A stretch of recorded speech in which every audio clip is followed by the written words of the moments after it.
Seja bem-vindo a mais um estudo da Palavra de Deus. Estamos estudando o livro de Atos, um livro incrível. Hoje nós vamos estudar a história de Estevão, capítulo 6 do livro de Atos. E para a gente iniciar, vamos fazer aquela leitura da Sagrada Escritura que diz assim o texto, em Atos capítulo 6. Ora, naqueles dias, multiplicando-se o número dos discípulos, houve murmuração dos helenitas contra os hebreus, porque as viúvas deles estavam sendo esquecidas na distribuição diária. Primeiro ponto que nós temos que observar nesses textos sagrados é que mostra que estava acontecendo o crescimento da igreja de uma forma exponencial. E por conta disso, do crescimento, acontecer alguns tipos de conflitos. E o texto, o versículo 1, fala exatamente do conflito que estava acontecendo. Estava dizendo, o texto diz que as viúvas não estavam recebendo a assistência social. Mas o problema aqui, o que aconteceu? Nós temos dois públicos. Nós temos um judeu grego e um judeu hebreu. A viúva judeu hebreu que estava sendo desguarnecida.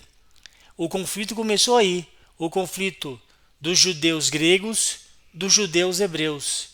O que aconteceu? Estava dizendo que o povo judeu hebreu que nasceu em Jerusalém, que sabia o idioma hebraico, estava tendo mais assistência do que os judeus que eram gregos, que nasceram em outros locais, na Grécia. E aí aconteceu o conflito. Olha o que diz o restante do texto. Diz assim: então os doze convocaram a comunidade dos discípulos e disseram: não é razoável que nós abandonemos a palavra de Deus para servir às mesas. O que aconteceu? Os 12 apóstolos convocaram uma reunião e disseram o seguinte: não dá para os 12 aqui, os apóstolos, ir até a mesa, ir até a casa da pessoa necessitada, da viúva, e fazer a assistência. Nosso ministério deve ser em estar orando e estudando a palavra, para poder conduzir ao movimento do cristianismo. Olha o que diz então o restante do texto. Mas, irmãos, escolhei dentre vós 7 homens de boa reputação, cheio do Espírito e de sabedoria, aos quais encarregaremos deste serviço. Então, aqui houve uma decisão para que eles escolhessem do público diáconos. Esses diáconos trabalhariam dentro da casa do Senhor, servindo na parte do serviço. E vocês vão perceber que depois, que as escolhas das pessoas que iriam compor este quadro de diáconos eram hebreus gregos. Então os hebreus gregos, vai perceber que Estevão era hebreu grego, que Filipe também era hebreu grego. E só para você entender, a Grécia antigamente, Jesus nasceu no tempo da Grécia e Roma, chamado greco-romano. O que tinha de forte na Grécia? O pensamento, a filosofia, a abertura para a aprendizagem. E o que tinha em Roma? O poder bélico, liderança militar. Tinha transformado basicamente todos os outros países em uma extensão de Roma. Então, ao escolher esses trabalhadores, esses hebreus gregos que seriam diáconos, estavam trazendo uma nova fase na vida do cristianismo. Porque eles vão perceber que estes homens que foram escolhidos vão dar uma lição de moral em muita gente, inclusive aos apóstolos. Porque esses homens vão trazer uma nova fase da igreja, um avivamento tamanho para outras regiões além de Jerusalém. Porque vocês vão perceber que os apóstolos ficaram muito presos em Jerusalém. Eles não entenderam muito bem a mensagem de espalhar o evangelho, as boas notícias para outros lugares. Eles ficaram presos ali em Jerusalém. E o que aconteceu com esses 7 que foram escolhidos? Vocês vão perceber que eles expandiram. Depois a gente vai ter uma lição sobre Filipe, por exemplo. Filipe, ele pregou, evangelizou, fez muitos milagres em Samaria, que era basicamente odiado pelos judeus hebreus. Vamos ver o restante do texto bíblico. E quanto a nós consagraremos à oração e ao ministério da palavra. Um ponto importante a salientar é aqui. Eu já vi muitos pastores que a igreja é pequena, não está dizendo que igual àquela época. Naquela época tinha muita gente. Numa pregação de Pedro, mais de 3.000 pessoas se converteram. Depois a Bíblia fala que foi acrescentando. E acrescentando mais e mais, chegando no nível de 5.000 pessoas. Aí sim, 5.000 pessoas, precisa da liderança estar dedicada na oração e na palavra. Mas às vezes encontramos igreja pequena, que o pastor fala, não irmão, não vou servir à mesa não, porque eu vou concentrar no serviço da oração e do estudo da palavra. Está errado. São fases diferentes. Eu acho que a fase inicial da igreja é igual quando você monta um negócio. O dono da empresa tem que fazer tudo, lavar o chão, tem que lavar o banheiro, tem que atender o cliente, tem que produzir, tem que entregar, tem que fazer tudo. E na igreja da mesma maneira. Quando chegar ao nível de ter muitas pessoas, aí sim convém esses líderes concentrar em outras coisas, principalmente por causa dos problemas que acarreta pelo crescimento. Mas aqui os apóstolos falaram para eles, olha, então vamos concentrar na palavra e na oração, e esses irmãos que vão ser eleitos, eles vão ficar com a parte do serviço. Vamos continuar lendo o texto? O parecer agradou a toda a comunidade e elegeram Estevão, homem cheio de fé e do Espírito Santo. Engraçado como a Bíblia dá uma ênfase a este primeiro homem, que foi o primeiro mártir, né? Estevão, cheio de fé e do Espírito Santo. Felipe, Prócoro, Nicanor, Timão, Pármenas, Nicolau, prosélito de Antioquia. Estes eram os homens que foram eleitos, escolhidos entre a multidão, né, de discípulos, homens que serviriam à igreja. É engraçado, é um ponto importante também salientar. Quem nós devemos escolher para o serviço dentro da igreja? Quem devemos consagrar para diácono? Quem deve servir à mesa? Não é qualquer um. Não é, vou pegar a pessoa mais bonita. Vou pegar a pessoa que fala melhor. Não era essa característica, não são essas características que os apóstolos falaram. Os apóstolos disseram o seguinte, que essas pessoas que foram escolhidas deverão ter sabedoria, fé e também o Espírito Santo. Até acrescentei alguma coisa a mais aqui. Vamos ver lá no texto sagrado. Olha o que diz aqui, ó. Cheio, boa reputação, cheio do Espírito e de sabedoria. São 3 recomendações. Boa reputação, cheio do Espírito e de sabedoria. E eles ficariam encarregados do serviço. Vamos continuar lendo o texto. Apresentaram-nos perante os apóstolos e estes, orando, lhes impuseram as mãos.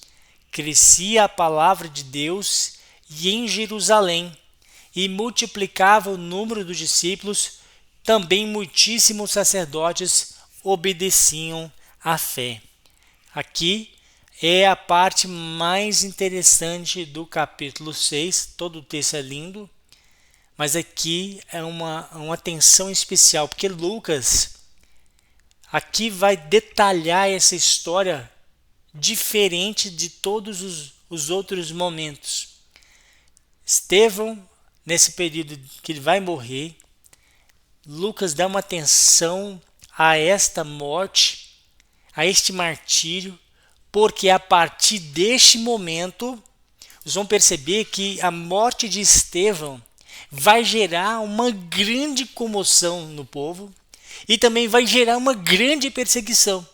Ora, aqueles que estavam ainda fixos, presos em Jerusalém, vão ter um incentivo maior para poder vazar e começar a pregar em outras localidades.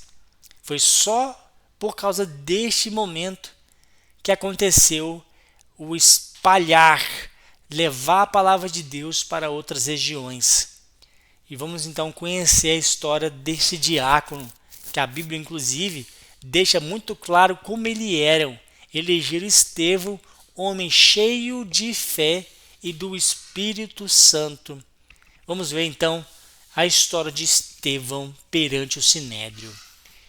Estevão, cheio de graça e poder, fazia prodígios e grandes sinais entre o povo. Então existe uma característica muito forte daquela pessoa que tem o Espírito Santo.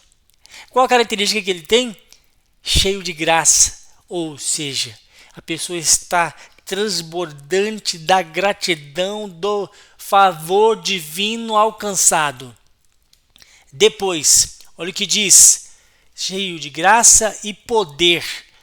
A Bíblia diz muito claro que descerei sobre vós o poder. Ele estava cheio do Espírito Santo. O Espírito Santo estava sobre ele. Olha o que diz aqui, amados. Estava cheio de graça e poder, fazia prodígios e grandes sinais entre o povo. Meu Deus, o que aconteceu com a nossa geração? As pessoas de hoje não fazem milagres. As pessoas de hoje não trazem grandes sinais entre o povo. Será que os sinais eram somente para aquele tempo?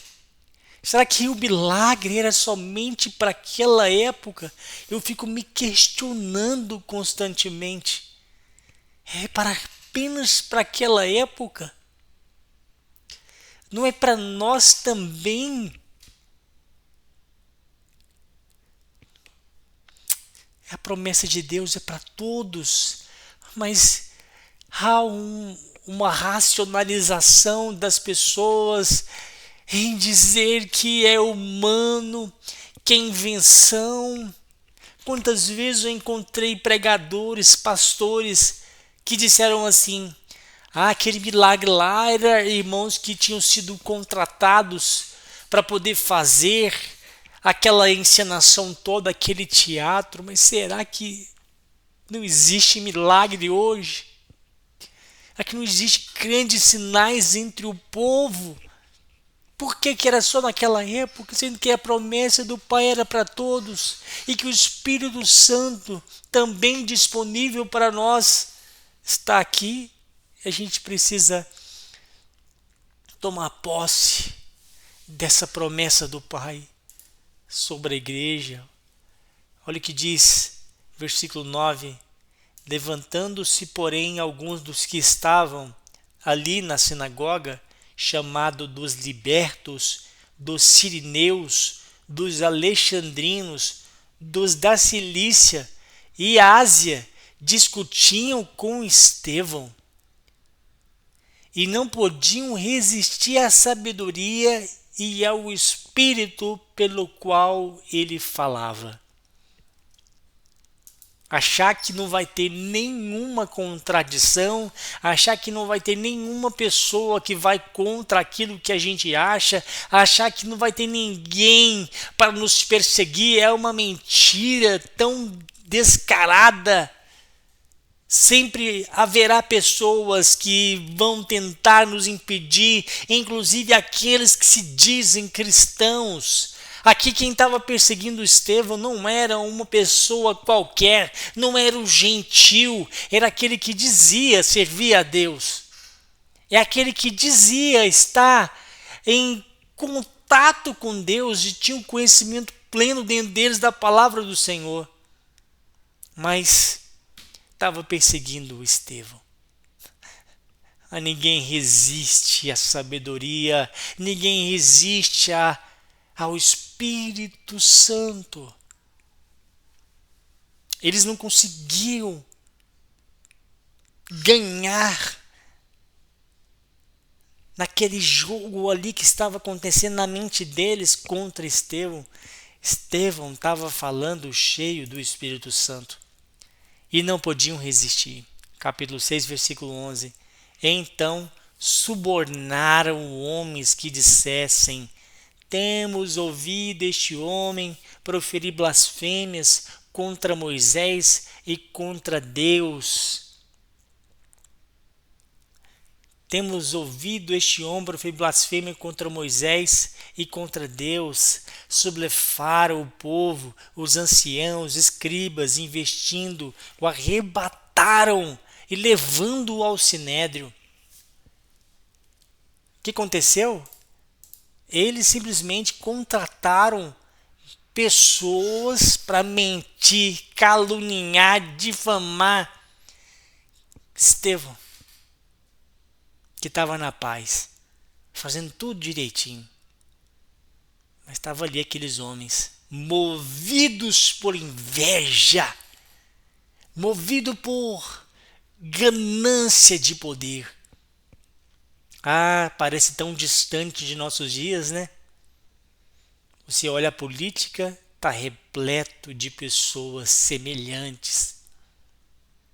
Você olha ao redor, dá até nojo. A quantidade de mentiras proferidas para manter-se no poder. E o que aconteceu? Sublevaram e levaram ele, arrebataram. A palavra aqui é tão forte, né? Sabe o que é arrebataram? Não é pegar com cautela, com carinho.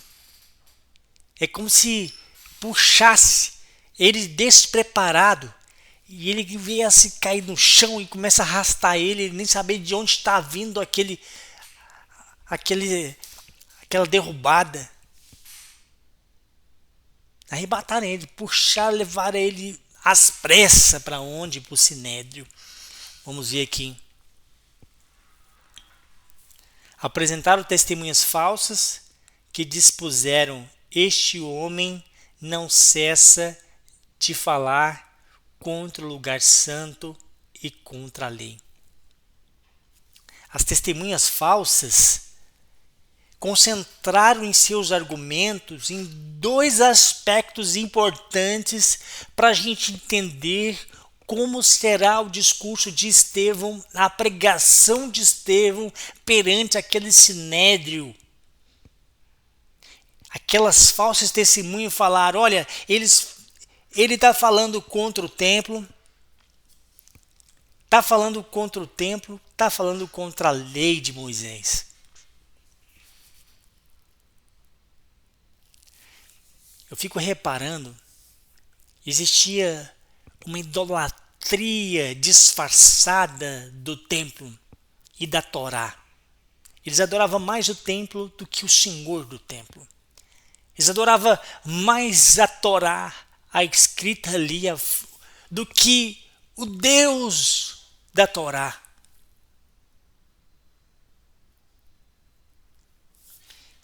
Olha o que diz.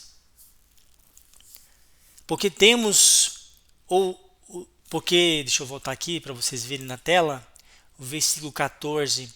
Porque o temos ouvido dizer que esse Jesus, o Nazareno, destruirá este lugar e mudará os costumes que Moisés nos deu.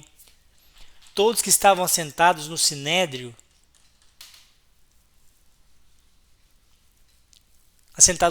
fitando os olhos em Estevão, viram o seu rosto como se fosse o rosto de anjo. Sabe aquela perseguição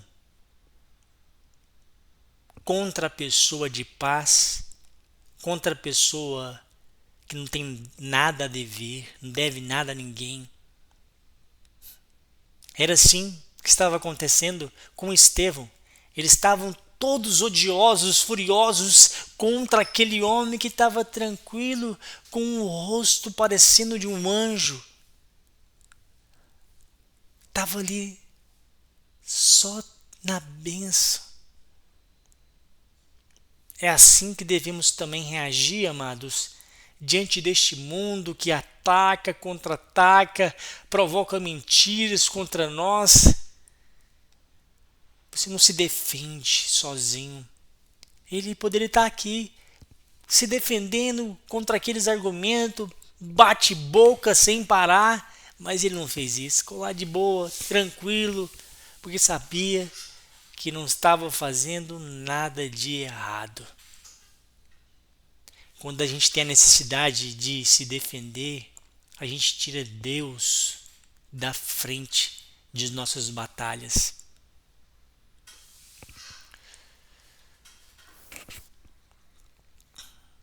Vocês vão perceber que nesse sinédrio, basicamente, vai ser a primeira pregação de um cristão neste templo.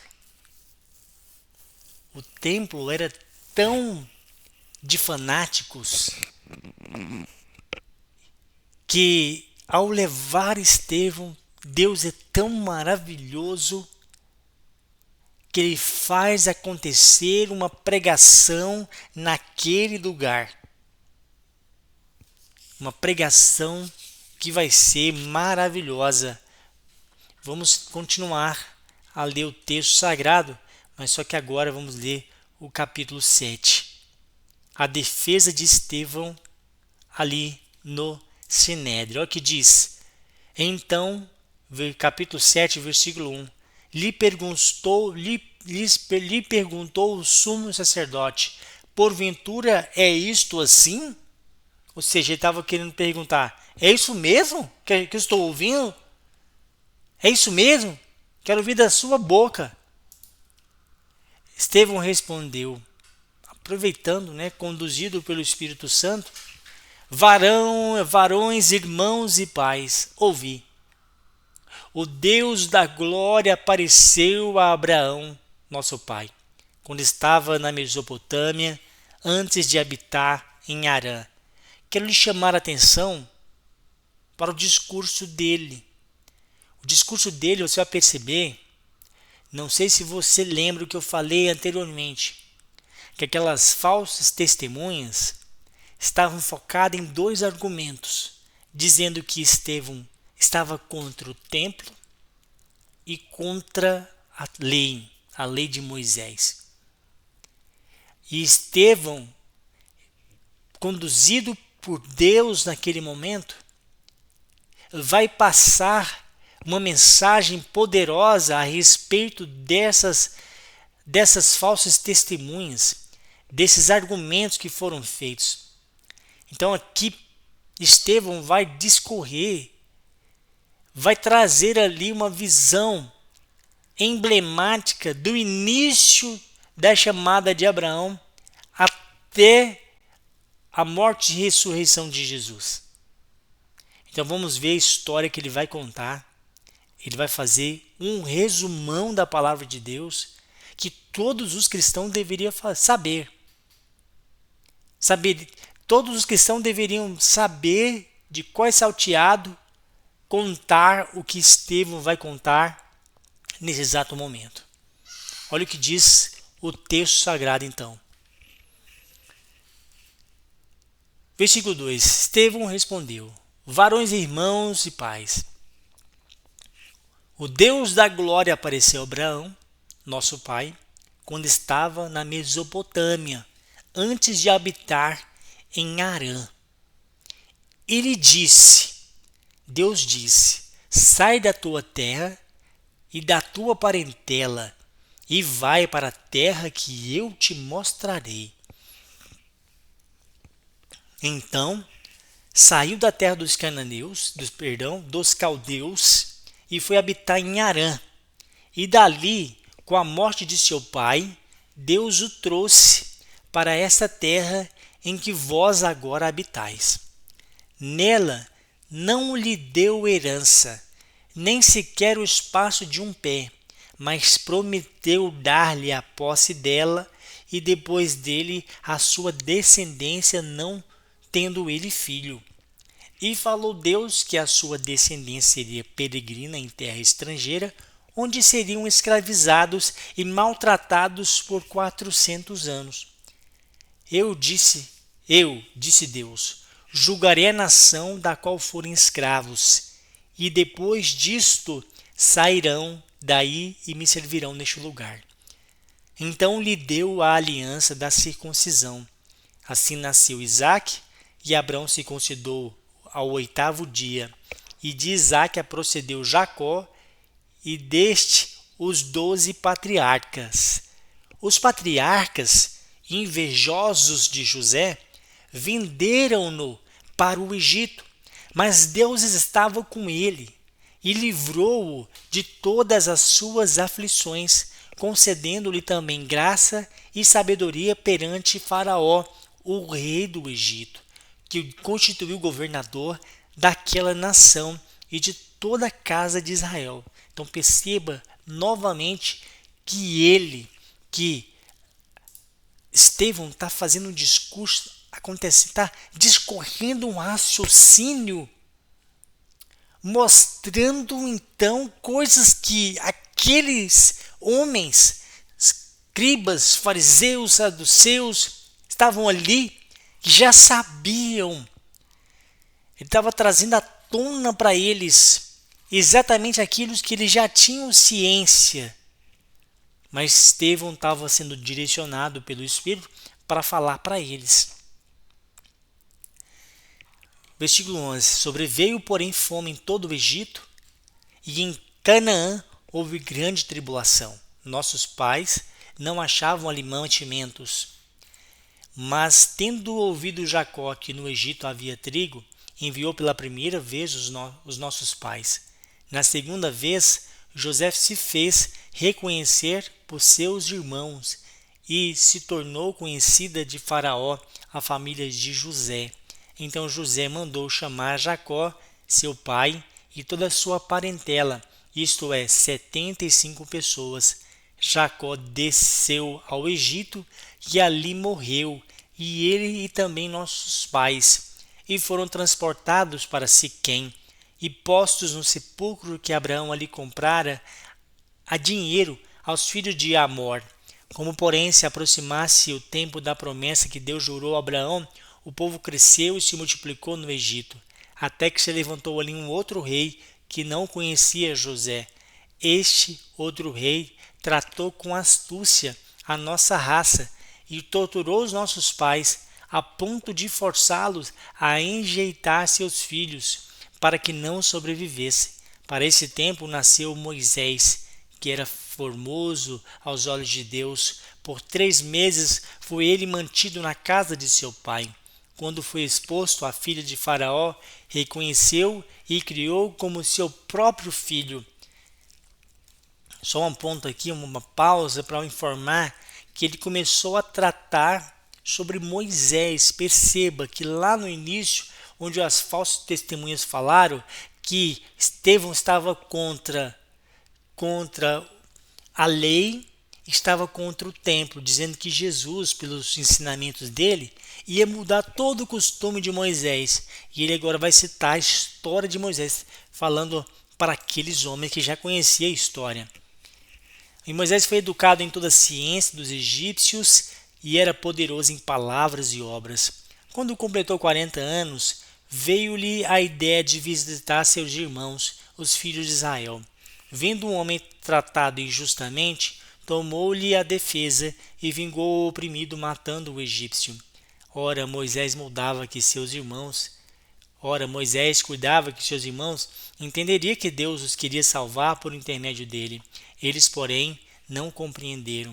No dia seguinte, aproximou-se de uns que brigavam e procurou reconduzi-los à paz, dizendo: Homens, vós sois irmãos, por que vós ofendeis uns aos outros? Mas o que agredia o próximo o repeliu, dizendo: quem te constituía autoridade e juiz sobre nós? Acaso queres matar-me como fizeste ontem ao egípcio? Essas palavras Moisés, a essas palavras Moisés fugiu e tornou-se peregrino na terra de Midian, onde lhe nasceram 2 filhos. Decorridos 40 anos, apareceu-lhe no deserto do monte Sinai um anjo, por entre as chamas de uma sarça que ardia. Moisés, porém, diante daquela visão, ficou maravilhado, e aproximando-se para observar, ouviu-se a voz do Senhor: E eu sou o Deus dos teus pais, o Deus de Abraão e de Isaque e de Jacó. Moisés, tremendo de medo, não ousava contemplá-la. Disse-lhe o Senhor: Tira a sandália dos teus pés, porque o lugar em que estás é terra santa. Vi com efeito o sofrimento do meu povo no Egito, ouvi o seu gemido e desci para libertá-lo. Vem agora, eu te enviarei ao Egito. A este Moisés, a quem negaram reconhecer, dizendo: Quem te constituiu autoridade e juiz? A este enviou Deus como chefe e libertador, com assistência do anjo que lhe apareceu na sarça. Este os tirou, fazendo prodígios e sinais na terra do Egito, assim como no Mar Vermelho e no deserto durante 40 anos. Foi Moisés quem disse aos filhos de Israel: Deus vos suscitará dentre vossos irmãos um profeta semelhante a mim. É este Moisés que esteve na congregação no deserto, com o anjo que lhe falava no monte Sinai, e com os nossos pais, ao qual recebeu palavras vivas para nos transmitir, a quem nossos pais não quiseram obedecer, antes o repeliram e no seu coração voltaram para o Egito, dizendo a Arão: Fazendo-nos deuses que vão adiante de nós. Faze-nos deuses que vão diante de nós, porquanto a este Moisés que nos tirou da terra do Egito, não sabemos o que lhe aconteceu. Naqueles dias, um bezerro e ofereceram sacrifício ao ídolo, alegrando-se com as obras de suas mãos. Mas Deus se afastou e os entregou ao culto da milícia celestial. Como está escrito no livro dos profetas: Ó casa de Israel, porventura me ofereceste vítimas e sacrifícios no deserto pelo espaço de 40 anos. E acaso não levantastes o tabernáculo de Moloque, a estrela dos seus Renfã, figuras que fizeste para adorar? Por isso vos desterrarei para além da Babilônia. O tabernáculo do testemunho estava entre nossos pais no deserto, como determinara aquele que disse a Moisés que o fizesse segundo o modelo que tinha visto. Agora vocês vão perceber que ele começa a entrar no outro argumento sobre o templo. O templo que ele estava dizendo que Estevão estava contra o templo. Eu acho interessante no texto sagrado e a colocação de Estevão, que mostra exatamente que Deus havia entregue para o povo sempre fora da terra prometida. Se você perceber, as tábuas da lei, o Pentateuco que foi desenvolvido no deserto, nem era lá na terra prometida e não era em Jerusalém. Deus chamou um homem, Abraão, lá na Mesopotâmia, nem era na região a qual eles achavam, não era lá em Jerusalém, não era na terra prometida, estava lá em outro local. Deus manteve o povo vivo, nem foi por causa lá da terra onde eles estavam, mas foi no Egito que Deus preservou a tribo de Israel, preservou os filhos patriarcas. Foi no deserto que Deus mandou fazer o templo, que nem era um templo fixo, era um templo móvel, nem tinha tanta beleza, porque a Bíblia fala que o local não foi feito para que Deus o habitasse, porque não consegue habitar Deus, que é o dono de tudo, que fala que os céus e a estrada do Senhor. Vamos ver agora a sequência do argumento dele, agora envolvendo a parte da palavra, né? O qual também nossos pais com Josué, tendo recebido, o levaram quando tomaram posse das nações que Deus expulsou na presença deles até os dias de Davi. Este achou graça diante de Deus e lhe suplicou a faculdade de promover morada para o Deus de Jacó. Mas foi Salomão quem edificou a casa. Entretanto, não habita o Altíssimo em casas feitas por mãos humanas, como diz o profeta. O céu é o meu trono e a terra o estrado dos meus pés. Que casa que edificarei, diz o Senhor, ou qual é o lugar do meu repouso? Não foi porventura a minha mão que fez todas estas coisas? Estevão estava mostrando para ele, olha, estão dizendo que eu estou contra o templo, contra Moisés, contra a lei. Vocês estão enganados, vocês estão muito presos nestas coisas, porque estas coisas que vocês estão querendo, vocês adoram, vocês estão aí achando que eu estou contra. Como diz o próprio profeta, como o Altíssimo vai habitar em casas feitas por mãos humanas, sendo que o céu é o trono dele e a terra é a estrada dos pés do Senhor. Qual é o lugar do meu repouso? Não é porventura Deus que fez todas as coisas? Imaginando eles ouvindo. Até aquele momento ali, estava parecendo tudo tranquilo. Mas vamos ver o restante. Versículo 51. Homens de dura serviço. Agora começa o ensinamento. A verdade que levará à morte de Estevão. Homens de dura cerviz e incircuncisos de coração e de ouvidos. Sabe que é um homem de dura cerviz? Você já teve torcicolo? Nem sei se eu falei a palavra certa. Quando você dorme de mau jeito, você não consegue nem olhar direito para o lado. Quando você vira os corpos inteiros assim, ó. Você não vira só o pescoço, você tem que virar tudo. É duro, tá duro a serviço. Tá enrijecido. Aquele povo era quadrados. Ele só enxergava o que tinha diante dos seus olhos.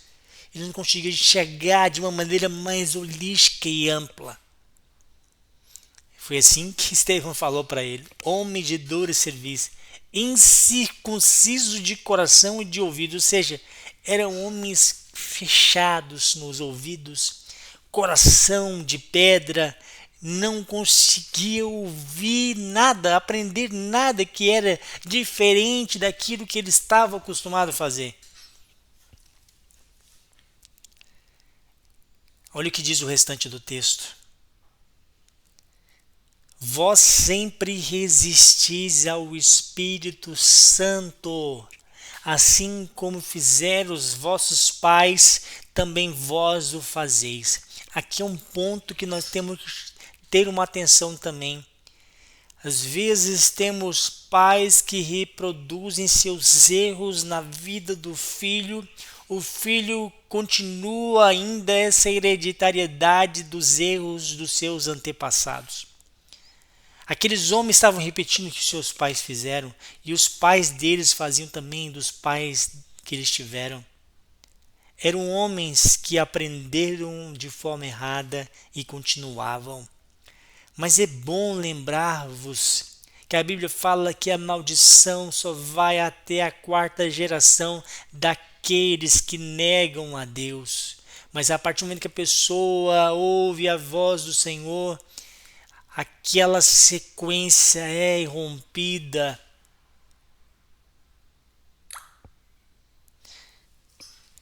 E Estevão falou isso para eles: olha, vocês repetem o que os seus pais fizeram. Qual dos profetas vossos pais não perseguiram?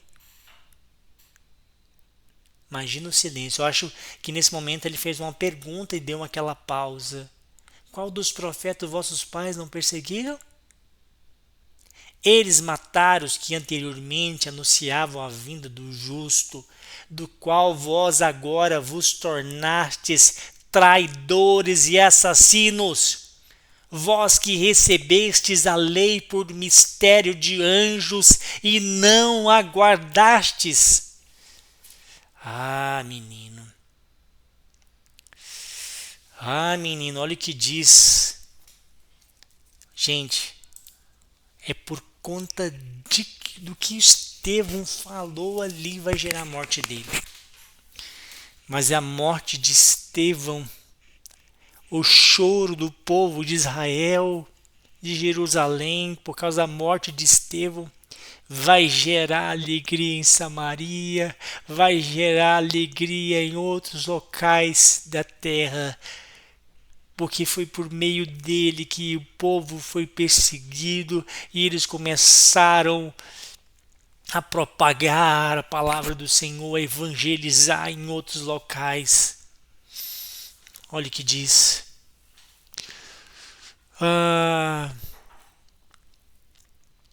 Ouvindo isto, enfureceram-se no coração e rilhavam os dentes contra ele. Gente, estavam com tanto ódio. Sabe que rilhar o dente? É mais ou menos assim, sabe? Forçando um dente contra o outro com muito ódio, se apertando o braço para poder causar a morte em alguém.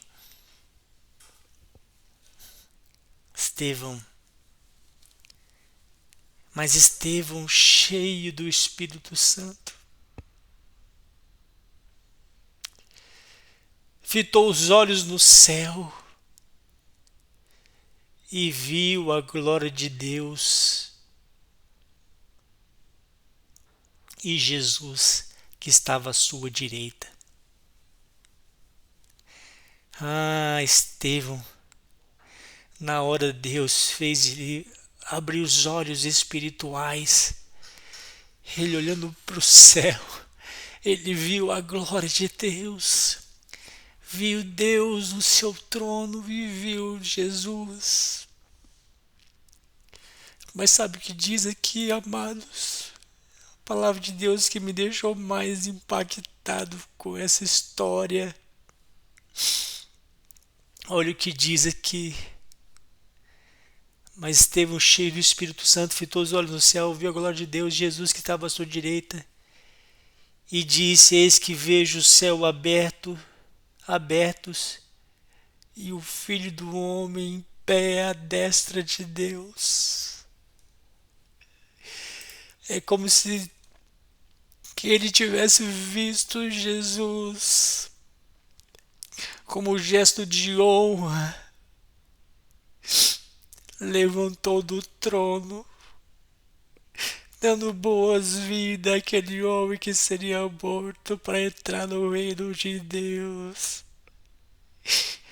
Entrar o primeiro homem, o mártir por causa do nome de Jesus. Jesus estava de pé, recebendo ele na sala do trono.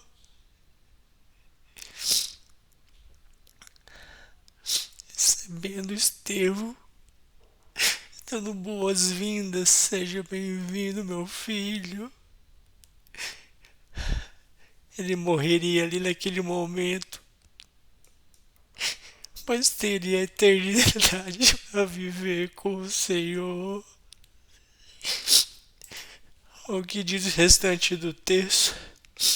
Eis que vejo o céu aberto e o Filho do Homem em pé à destra de Deus. Eles, porém, clamando em alta voz, tamparam os ouvidos e, unânimes, arremeteram contra ele e, lançando-o fora da cidade, o apedrejaram. As testemunhas deixaram suas vestes aos pés de um homem chamado Saulo. Apedrejavam Estevão, que invocava e dizia: Senhor Jesus, recebe o meu espírito. Oh, Senhor, então, ajoelhando-se, clamou em alta voz: Senhor, não lhes impute este pecado. Com essas palavras, adormeceu. Oh, Senhor, obrigado por sua palavra, meu Pai. Essa palavra é linda, meu Deus. Nunca viemos deixar de anunciar o Evangelho. Nunca viemos deixar de falar do teu amor para quem quer que seja. Nós viemos ter vergonha. Ah, Senhor, obrigado, Pai. Então é isso aí, meus amados. Muito obrigado. Deus abençoe vocês todos. Em nome de Jesus.